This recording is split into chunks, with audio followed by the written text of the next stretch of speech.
Howdy, folks. It's Howie here, back at the park with a whole bunch of geese. They're being fed, they're going crazy. It's just wild and ruckus, huh? Well, ducks too. I like the ducks. Geese? Don't like geese.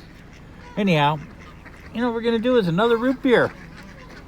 Got, this one is Teddy's root beer. Traditional style, it says. Artificial root beer. It's a little bigger bottle. It only comes in this that I know of. So let's try some Teddy's root beer.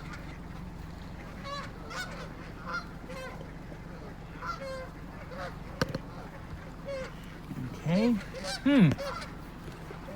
Well, that's kind of nice. A little bit of a bite. A little bit. And burpy.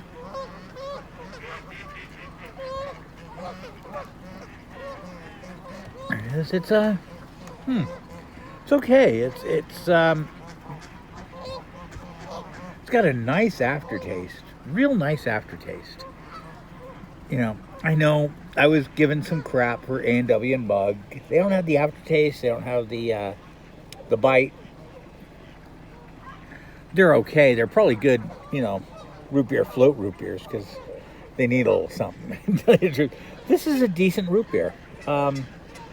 Not way up there. I'm going to give her 7.1. Let's go 7.1 with this Teddy's root beer.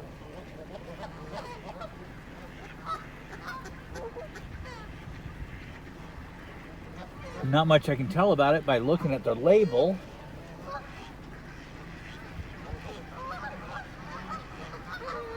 Manufactured in Washington by Unique Beverage Company. Never heard of them. There it is, Teddy's root beer. Decent.